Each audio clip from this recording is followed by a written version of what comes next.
Member IMO saat ini itu ada 176 members, 176 negara, ya. Dan ada 3 associate members.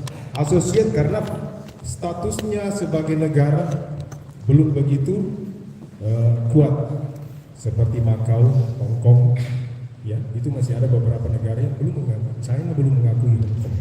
Makanya dia, tapi dia adalah member dari IMO. Nah, Indonesia masuk juga sebagai member IMO. Jadi apa aturan IMO? Indonesia tanda tangani, maka kapal-kapal yang berbendera Indonesia harus mengikuti. Contohnya SOLAS. Apa yang tertulis dalam SOLAS? SOLAS mengatakan lifeboat harus ada 2. Kau masuk di pelabuhan lain, kau bawa cuma 1, ketangkap kan? Porset kontrol pelabuhan tersebut akan detain kapal. Atau mungkin sebelum kamu berlayar, kamu tidak sesuai dengan aturan SOLAS, maka kapal tidak akan diberikan port clearance, ya. Nah, ini juga hal yang penting, bagus kamu pahami bahwa IMO itu melakukan pertemuan setiap 2 tahun dan mereka akan memilih council member yang akan membicarakan mengenai aturan-aturan terbaru, ya. Nah, Indonesia masuk pada kategori ketiga, ya. IMO Council Member kategori C. Harapan kita suatu saat Indonesia bisa masuk ke kategori A. Apa perbedaan kategori A, B, C? Nah, ini juga salah satu hal yang bagus kan. Kategori A, kalau kamu lihat, China, Greece, Italia, Jepang, Liberia, Norway, ada beberapa yang saya tulis dalam kurung, ada tulisan merah. Itu ada yang tahu itu apa? Kelas, ya. Lebih lengkapnya, banyak kelas. DKI juga kelas. SIM di Malaysia juga kelas. Tapi yang ini apa ini? Ini kelas, tapi apa? International Association Classification Society, AYAX member. Mereka, ya, negara-negara atas adalah negara-negara produsen kebanyakan. Nah, yang tidak ada itu adalah negara-negara yang banyak kapal-kapal diregistrasi under negara tersebut. Contoh Greece, Liberia, Internal Seaborne Trade, pelaksanaan trading kapal. Sedangkan C adalah tidak termasuk dalam A dan B, tapi memiliki pengaruh. Namun kita harapkan Indonesia, harapan kita mudah-mudahan DKI bisa masuk dalam AYAX. Sangat akan membantu perkembangan maritime. Ya, di Cina saya lihat mau bangun kapal. Kalau Indonesia mau bangun sekarang sudah sulit karena 70% barang diimpor dari luar. Peralatan, permesinan, itu semua harus di-approve oleh kelas. Nah, kalau kapal itu mau dibangun di trading secara internasional, perlu diakui oleh salah satu member AYAX. Hanya ada 12 di dunia ini. Ini dia, ya. Rusia saat itu masuk member AYAX, namun karena invaded, ya, bagaimana Rusia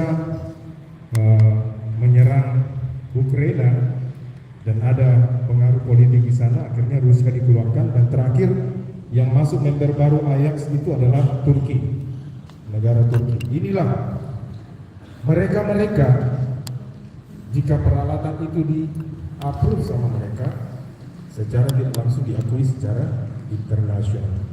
Ya? Nah, itu yang kita harapkan. Jadi kalau membangun kapal, peralatan, setiap peralatan, eklis, bahkan mouse-nya itu harus approve oleh kelas. Mesin-mesin semua approve oleh kelas. Ya? Desain kapal, gambarnya harus approve oleh kelas. Nah, hal yang perlu kalian pahami juga mengenai 5 instrumen IMO. IMO hanya organisasi, mereka punya anggota. Namun IMO tidak bisa mengatur tanpa tools, alat. Ini dicatat dan dihafal. kamu pahami konsep ini, akan mudah kamu aturan dunia hadis atau kata-kata ini konvensi protokol kemudian program resolusi akan sering kamu dapat resolusi NSC nomor berapa, resolusi NSC ini paham konsepnya. Saya akan kasih buat yang pertama ini ILO number 1 instrumen konvensi yang paling teratas. Konvensi is a written international treaty made by the United States, which is binding international law.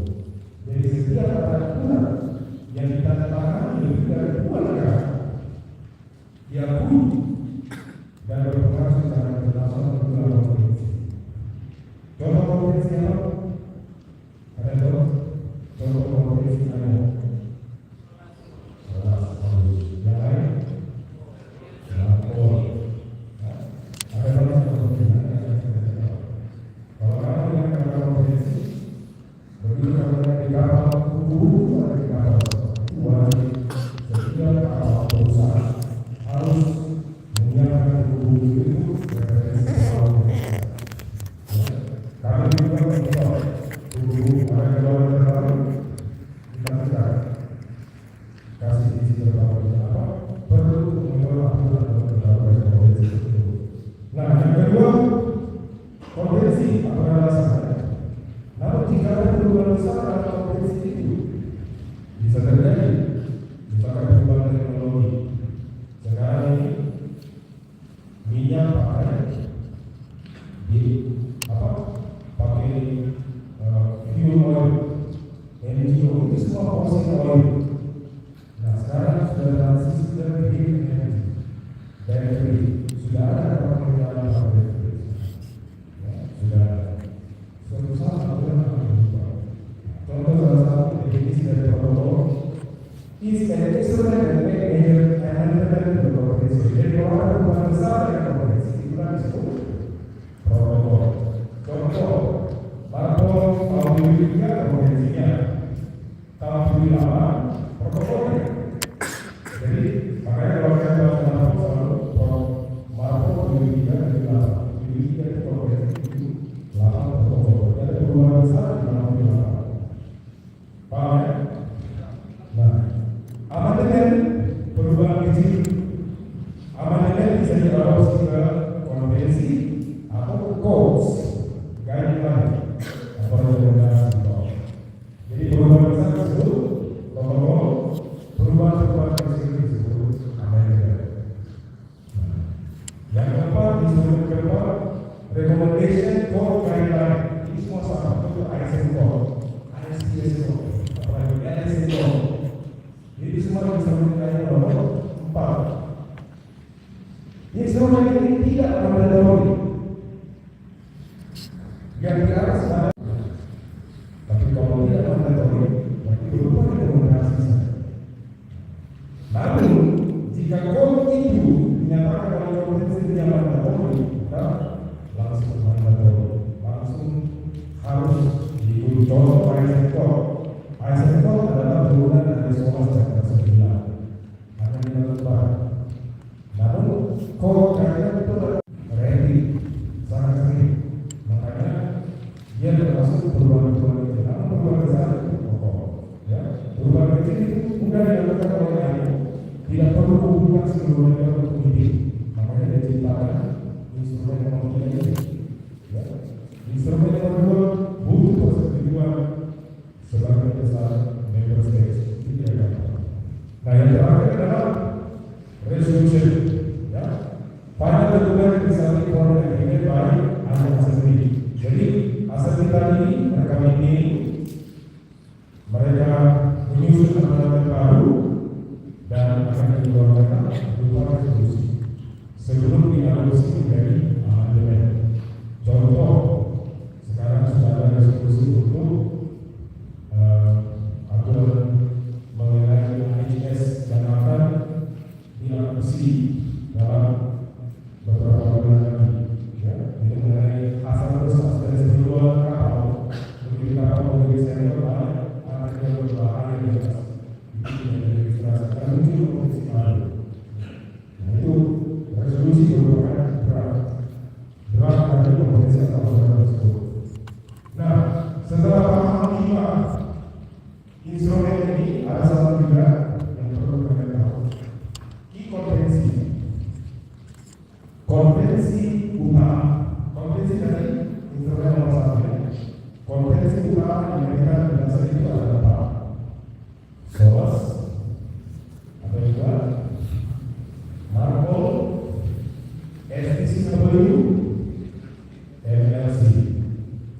semua kompetensi.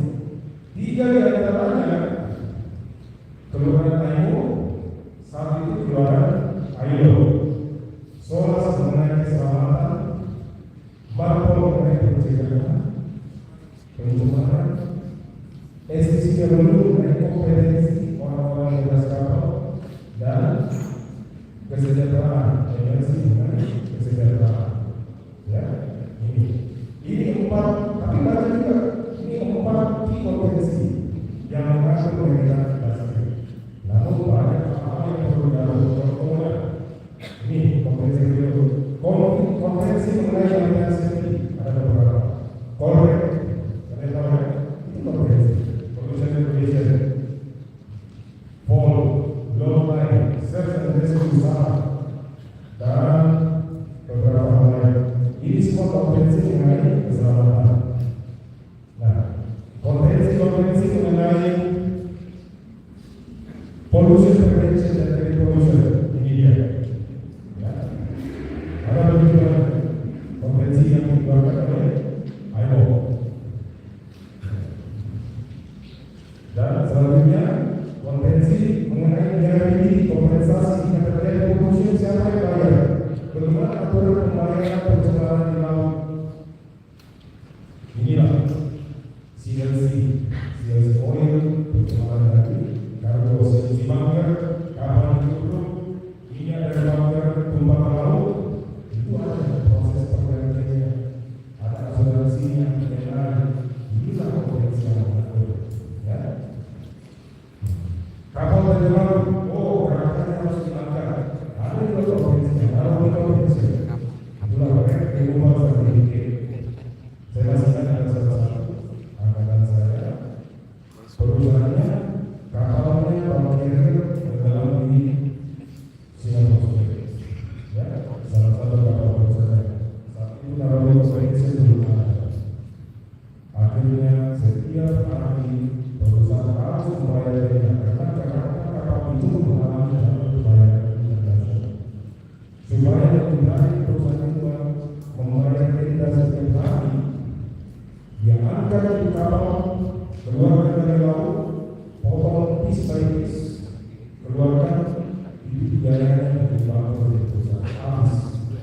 Nah, sekarang mereka dijual satu tiket, ya, itu adalah salah satu upah mereka 2007 dia bersih kompetensi untuk menjaga interest dari perusahaan supaya mereka dapat untuk membiayai pengangkatan kerangka kapal jika ada dalam untuk bisa. Nah, ini semua aturan yang membuat sahabat tadi. Saya tahu suatu saat kalian akan jadi sahabat. Begitu kapal mau masuk, pastikan ada sertifikasi kapal yang menyatakan bahwa kapal itu comply dengan aturan ini.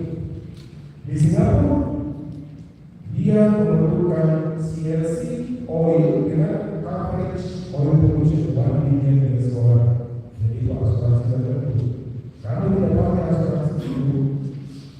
Kami ini tidak pakai 1 million US dollar. Kapal itu tidak ada masuk.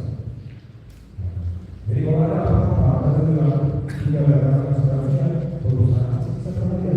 Perusahaan tidak bayar asuransi. Jadi mereka akan menangani semua pencemaran. Ada kejadian beberapa di Singapura, kalau tidak salah awal-awal ini, kapal proses tanker tiba-tiba bertabrakan, yang mungkin tahu ceritanya, ditabrak sampai lubang yang punya kargo tank. Semua ini pasti perayaan Singapura. Jadi dia datangi, periksa sertifikat dari semua kapal yang tahu, yang mana ada sertifikat yang tahu, yang rusak, arahkan perbaikan, semua pollution insurance mereka, PNI insurance akan menanggung itu. Karena juga buat pemilik kapal, bisnisnya tidak terhalang, perbaikan berlanjut, namun tindakan terhadap pencemaran, pembersihan, pengembalian kembali semua polusi-polusi yang ada menjadi normal itu dibiayai oleh asuransi. kondisi lingkungan, ya, CSO. Nah, itulah konsep dari aturan ini. Nah, hal yang lain juga mengenai ada satu yang toleks misalnya dulu tidak ada aturan polres yang namanya lubang kapal. Salah satu kapal insiden terbesar yang menyebabkan kemunculan manusia, Korean, kapal tanker seperti panjangnya segini, oleh itu dipotong, diperpanjang lagi, tambah karbon. Saat itu masih siang malam, dipaksa, bapaknya, akunya sebagai saat itu master salah dari ini yang memotongkan, akhirnya harus hancur di dalam, ya ada operasi. Sekarang ada yang bisa sekarang internasional konferensi itu adalah konferensi yang sangat tinggi. Begitu kapal dibangun, konferensi akan dibangun dan sertifikat itu akan ada beberapa itu sepanjang kapal itu di servis. Tidak bisa konferensi sepanjang kapal. Dan sekarang juga biaya penambahan itu berdasarkan potensi. Orang bisa nipu semua dari registrasi dan servis. Sampai mengenai kapal yang registrasi dan itu. Jadi itu semua mengenai konferensi IMO yang bisa kalian catat untuk paham tidak mengenai konsepnya. Nah, definisi yang penting apa yang sudah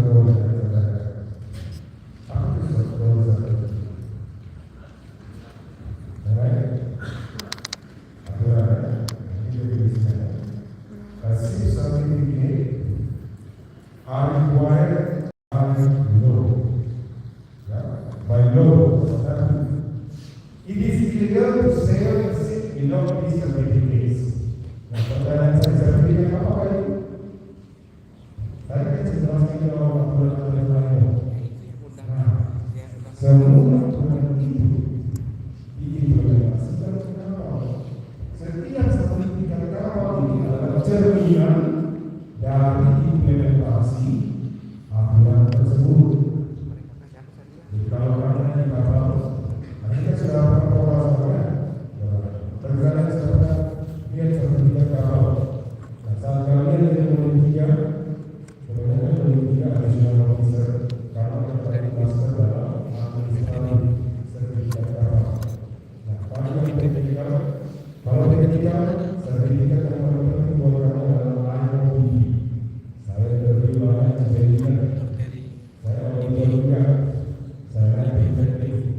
Masih banyak salah deklarasi selesai.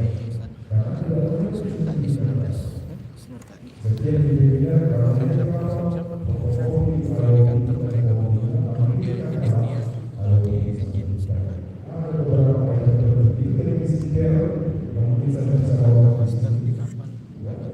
jadi cukup saya beritahu bahwa semua jabatan apapun kan baik energi ataupun PKK ya jurusan apa sertifikat sangat. Kalau kamu master dengan sertifikat ini, kamu paham, kamu ingat logika dalam menghadapi permasalahan apa akan juga atasi. Ya, nah satu kali sertifikat berarti sertifikat yang harus ada karena dibutuhkan sesuai dengan aturan law. Ya. Contoh-contohnya international knowledge, law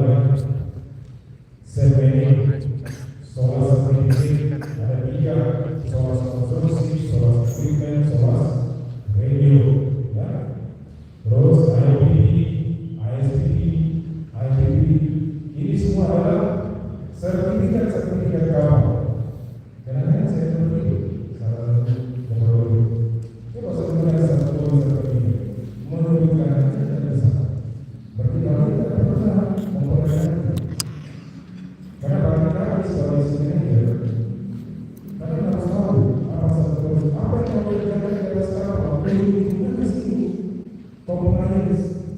Setiap tahun mau online survei, lowongan sebelum kelas akan datang terbesar. Dia akan endorse kalau punya lowongan sertifikat. Tapi kalau mereka kalau punya berusaha, ekonomi berusaha, tidak pernah perawatan, ilmu dibutuhkan dan bisa walaupun sudah berkarat, tidak pernah diganti selama 6 tahun. Karena kamu tidak tahu keselamatan kedua dari sisi lowongan kamu tidak layak tahu, tidak akan endorse oleh sertifikat. Jadi begitu perasaan proses kamu tahu ini proses berjalan sendiri. Oh ini kelas tidak seperti ini. Ini harus kamu paham. Ya. Nah itu satu teori ya. Next adalah ada satu teori, ada non-statutory. Apa itu non-statutory? Apa? Ada tahu? Kalau ada berdasarkan aturan seperti ini, maka ada.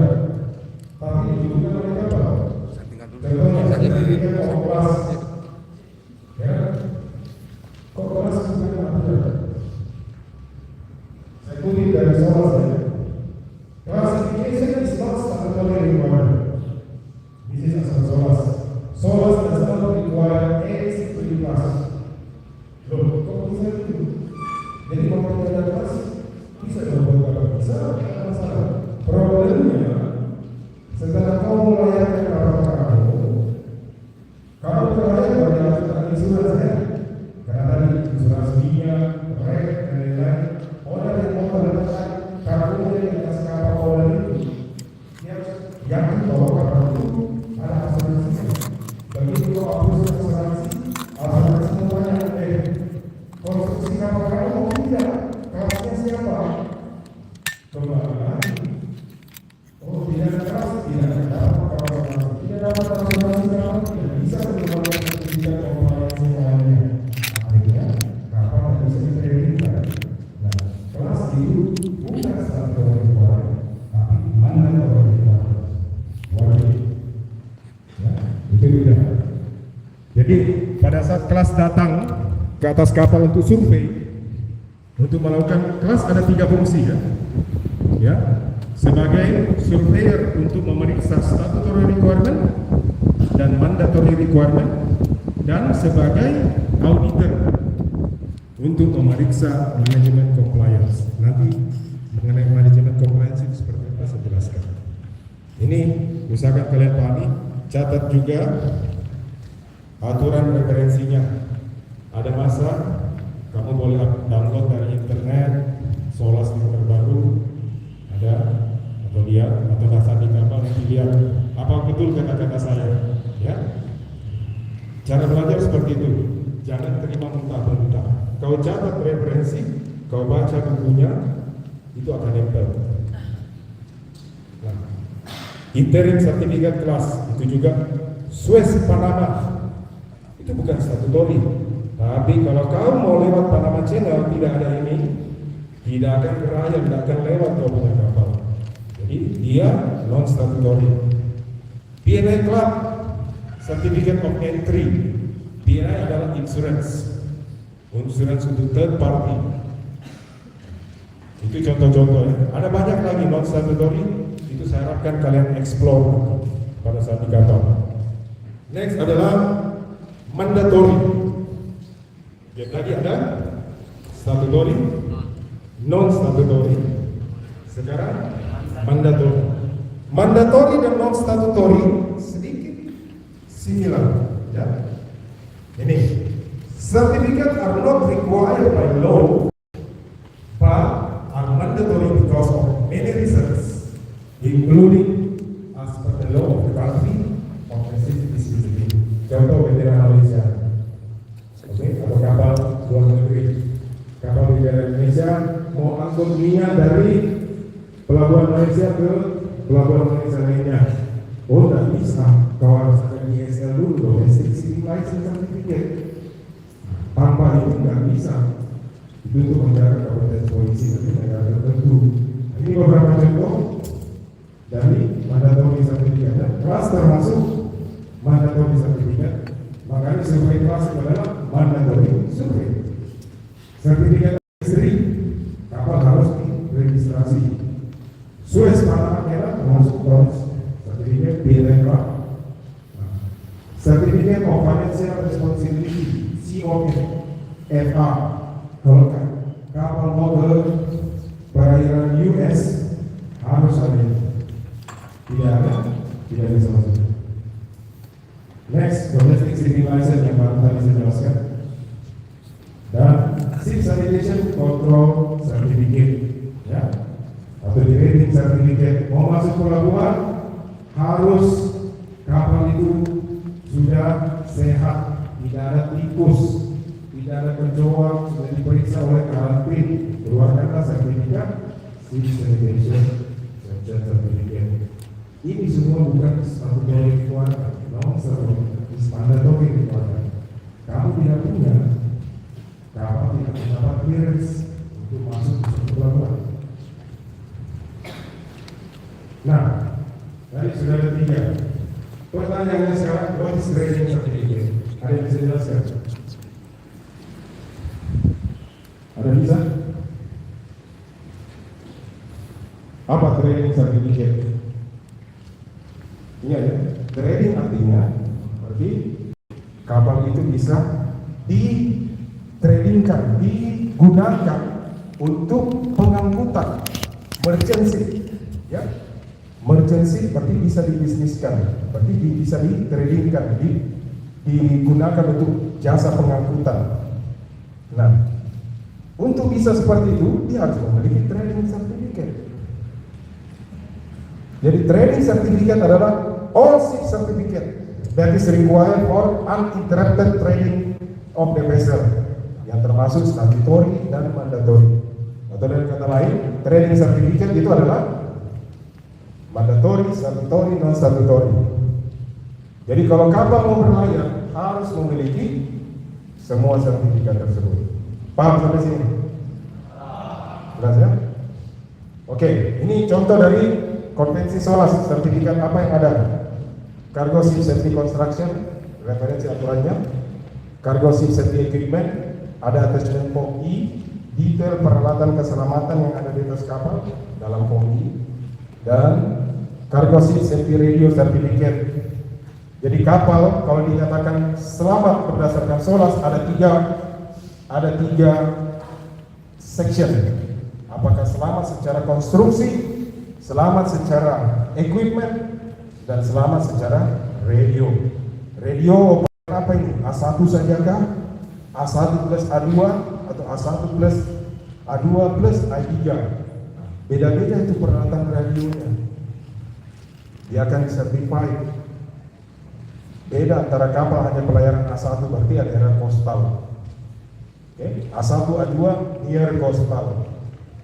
A1 A2 A3 foreign going. Beda sertifikatnya. Saya pernah dapatkan owner sertifikat radio masih A1 A2 A3. Dia sudah downgrade ke lokal. Dia periksa seluruh sampai imarsasi. Ngapain? Discontinue. You local, comply the local requirement. You save a lot of money. Ini salah satu ilmu yang kalau kamu mengerti konsep sertifikat, mungkin suatu saat kamu jadi owner kapal atau operator kapal, kamu bisa memberikan nasihat kepada owner. Sekarang kita udah lokal, ngapain comply semua peralatan A1, A2, A3? Misalnya kapal bunker Singapura saja, tidak perlu. Di Marsatsi kau bisa di-commission, ada namanya, bukan dihilangkan, dicabut, di-commission. Panggil kelas, saya mau survei berdasarkan trading area A1. Oke, alat ini nggak usah, cukup maintain alat ini, itu bisa. Ya, requirement aturan, kalau kalian pahami konsepnya, akan berefek banyak dengan komersial dan juga dengan budget kapal tersebut. Contoh juga, kalau kamu pahami aturan, SOLAS equipment, kapal berjalan di warm climate, daerah panas, ngapain saya harus maintain saya punya immersion suit? Minta exception saja, hilangkan itu alat. Bukan main setiap tahun, kalau kau rawat satu alat berapa?